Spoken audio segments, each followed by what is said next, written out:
All right, hey everybody, happy Monday. How you doing, Beekman Bears? It's Monday, March 23rd. Hopefully you had a great weekend. I saw there were more forts being built. I was checking out the Beekman Bears group of friends, and many of you were still building forts or adding on to your forts, and that's really cool. So hopefully that made for a fun weekend and you really enjoyed it. There were lots of other activities that were posted on the Beekman Bears group of friends. I saw people doing artwork and baking and getting outside and doing some exercise or going on hikes or just all sorts of cool stuff. So that's great. I encourage you to keep trying to be creative, keep hanging out with your family and cooperating and trying to come up with some fun things to do. And sometimes just having some downtime is good too, right? Sometimes we can just read, we can just relax, we can just watch a little TV and be together. We don't always have to be doing something, but it seemed like there was a lot of fun stuff going on this weekend, so great job. One of the things to think about with the forts though is it's been several days now of that challenge, and I'm sure your families would love having their space back. So if you haven't taken down the fort yet and put everything back where it belongs, you may want to consider doing that. It's just respectful, right? And it shows respect for everybody because you all share that space at home. So maybe taking that fort apart, putting it away for now, that would be the nice thing to do. And if you want to build a fort again, you can do it again, right? You do it later. But the thing that makes the fort so much fun is we don't do it all the time. It's special. It's once in a while, and that's what makes it fun and enjoyable. So I'm glad you enjoyed that challenge, and there will be more challenges. And speaking of more challenges, few students did the paper bridge challenge that was posted on Friday. So that's cool. I'm glad that people were trying that out. Some of the bridges held way more weight than I thought they would. I couldn't believe some of those bridges and how much weight was stacked on paper. So great designs, students. Those of you who did it, super job. I know some of you maybe thought it was too much work or it wasn't something you're into, so I get that. So I want you to know I'm going to try to make challenges that everybody's going to like, but there's probably going to be some maybe that you're not into. You don't have to worry about it. Don't do it. There'll be another challenge down the road, and hopefully you'll enjoy that one. So one of the things I've been thinking about is, I'm sure some of you are wondering when each day I'm going to make these posts on Facebook. So I thought about that and I realized that having some predictability and a schedule would probably be helpful. So what I've decided I'm going to try to do is record these posts in the morning and try to get them up on Facebook by 12 noon. So hopefully that'll give you a little predictability, something to look forward to. You know, I can imagine if you're going all day and you're waiting for the post that it can be a little frustrating if it comes out at 7 o'clock, like I've done a few, and maybe it's time for bed at that point. I don't want to do that and frustrate people. So we'll try to do it by noon, and that way everybody will have the rest of the day, and you don't have to wait all day for these posts. So hopefully that works for you. If you ever have any suggestions, adults, you can comment in Facebook right there in the Facebook comment section, or you can send me an email with any suggestions or thoughts you might have. And students, if you'd like to communicate with me, maybe you have some suggestions or ideas you want to share, or maybe you just want to write to me and tell me how you're doing or ask me a question, that'd be cool too. So what I recommend you do is write a Google Doc and then share it, right? There's a blue button up in the top right-hand corner of Google Doc, the Google Doc program. So just hit the share button and use my email address. So when you hit share, you have to say who you're sharing it with, and you would write it to mlatvis, Latvis, at acsdny.org. So that's my email address, and when you share a Google Doc with anybody, you share it via email, and just share it with me, and you can write to me, and I'll write you back, and we can communicate that way. All right, it's time for birthdays, and we have two to celebrate today on Monday, March 23rd.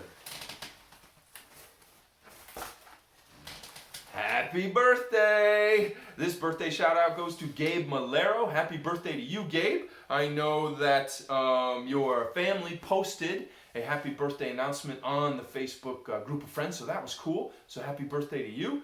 Hope you're enjoying your special day. And Tegan Burks, happy birthday to you. This is your special day as well. So I know both of you probably wish that we'd be in school right now and then you could have a school birthday party. That would be cool.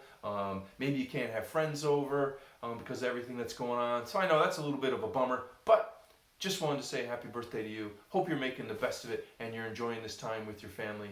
Anyway, so happy birthday. I'm thinking of you. Enjoy. All right, it is now time for our reading.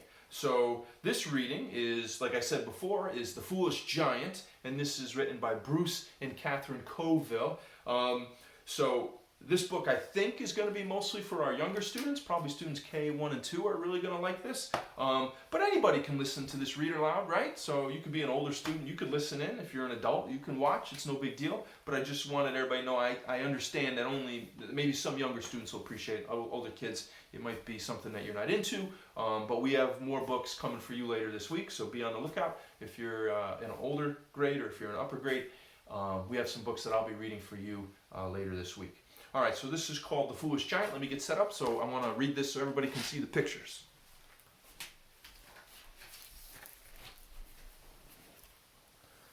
Here we go.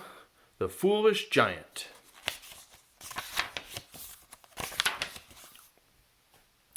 Once upon a time, there was a giant whose name was Harry. He was not very bright, but he was friendly, and he was brave, and he was kind, but he was not very bright. Harry liked to do things for the people he lived with. In summer, he would make pine trees into fans to cool off the town. And he would use his bathtub to water people's gardens.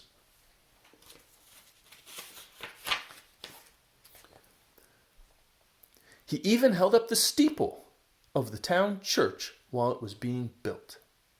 Look how he held it up. Held it up with his head. It's like a hat.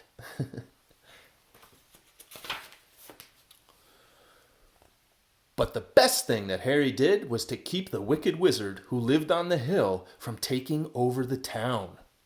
Only nobody knew about this because the wizard never dared to make trouble as long as Harry was around.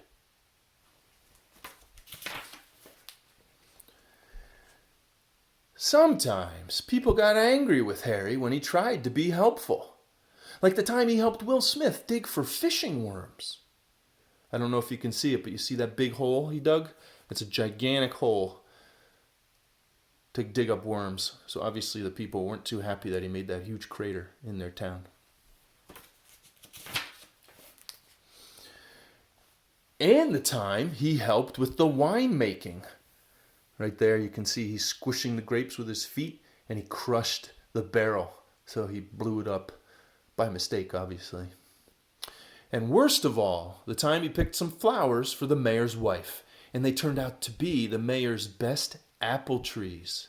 Oh boy, mayor's not going to be too happy about that. And this is the mayor talking. "Harry, you great fool," cried the mayor. "I'm sick of your stupid tricks. Why don't you get out of town?" "Yeah, that's right," cried the people. "All you do is cause trouble."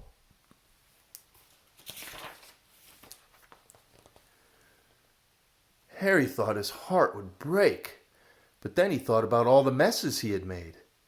Maybe the people were right. Wiping away his tears, Harry went home and packed. Then he moved to a cave far from town. But Will Smith followed him to see where he went, because he didn't want to lose his friend.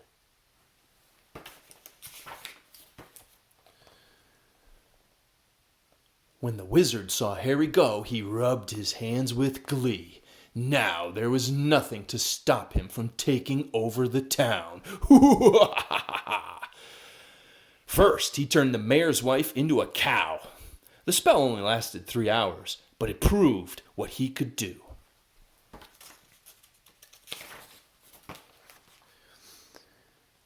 Next, he told the people he wanted half of all they had, or he would turn them into stone toads. They knew he could do it, so they gave him what he wanted.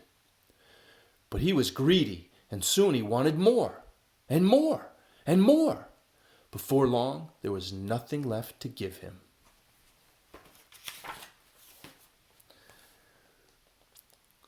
When the people told the wizard they had nothing left to give him, he was very angry. He told them they had until sunset to find more, or poof, stone toads. What could they do? They huddled in their homes, and they just waited for the end. Except Will. He went to get Harry.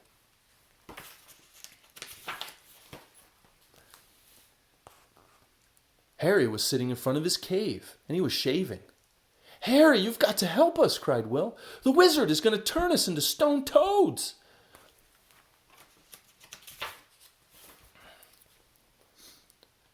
Harry didn't even finish shaving.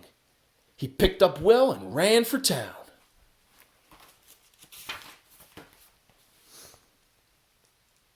It was almost sunset when Harry reached the town. Time was running out. There was a flash of light from the tower. The wizard was getting his magic ready. This is the tower, and this is like storm clouds and lightning over the tower. Harry, you've got to do something, cried Will, and Harry put Will down. He went to stand in front of the town. I'll let the magic hit me, he thought. After all, I'm only a foolish giant. Who cares if I turn into stone?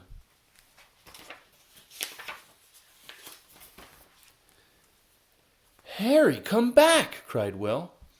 When the people heard Will yelling, they peeked out their windows. Harry, come back, they cried. There was another flash of light from the tower. The wizard had thrown his magic. It struck Harry right above his heart. Everyone began to cry.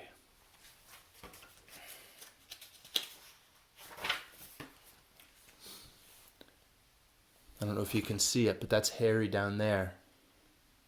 And in the town, and that's the wizard. But the magic had hit Harry's shaving mirror. It bounced back to the tower, and the magic turned the wizard into a stone toad. The people could hardly believe it. Harry beat the wizard, they yelled. Hooray for Harry! Harry opened one eye, and then the other. He looked around. He wondered if he was stone yet. And he wiggled his fingers, and he touched his nose. And then he smiled. He realized he was not stone, but he never did figure out what had happened. Everyone said he was a hero, and they even gave him a medal. Harry was so happy, he started to cry.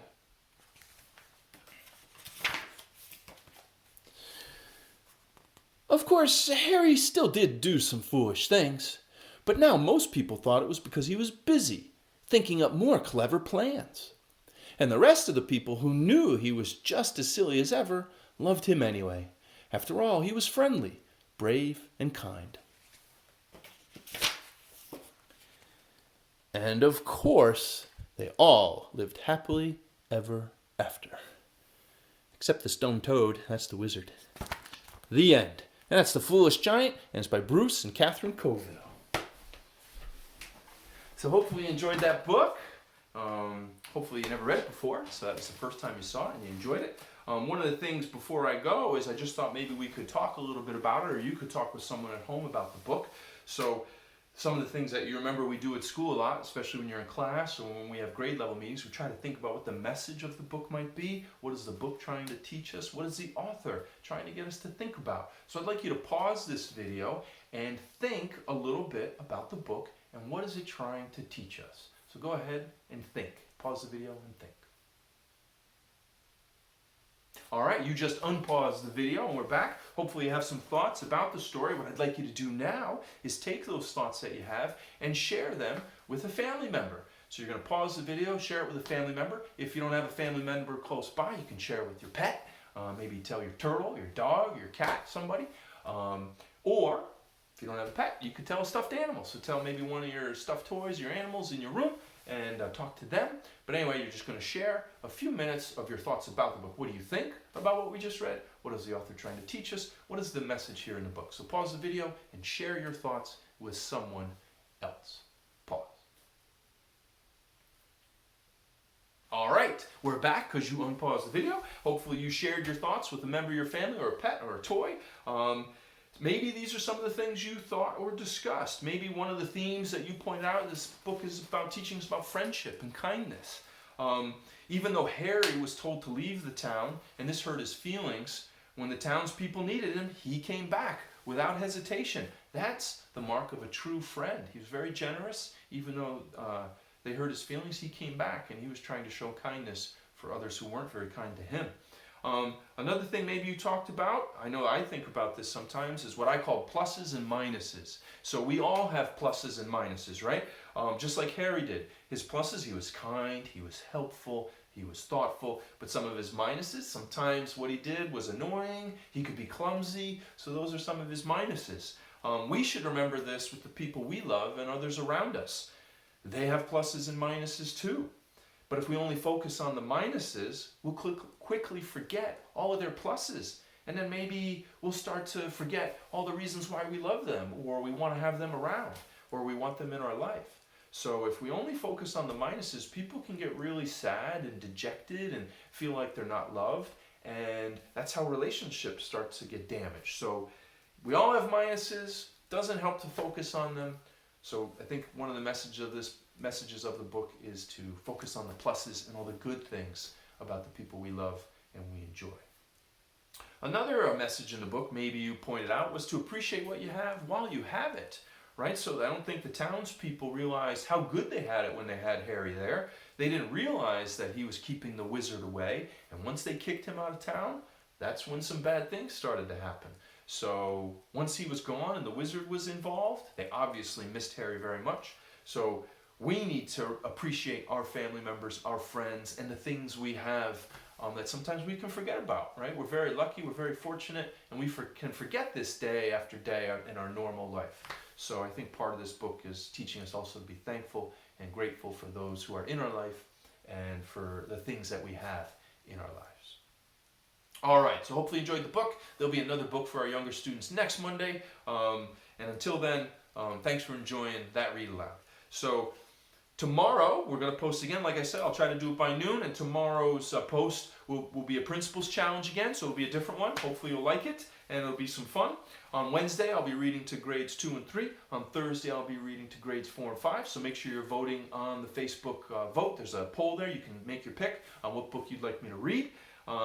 And students, if you know some friends who aren't following us on Facebook, maybe you want to let them know about it, right? So families and parents and students can get involved in the Beekman Bears group of friends, and they can see the pictures and the videos and be involved in all the fun, right? There's teachers who are commenting, there's staff members who are liking different things that are being posted. We're getting to see your artwork and your guitar playing and your baking and all the fun stuff you're doing at home. We get to see your pets. We get to see you hanging out with your families. And I know there might be more Beekman Bears who would love to check that out. So let your friends know. Give them a call. Send them an email. Tell their families to get on Facebook and check out this group. And we can get more and more of the Beekman community together. So that's all for now. Thanks for watching. I hope you enjoy it. And we'll see you tomorrow around noon. Take care, Beekman.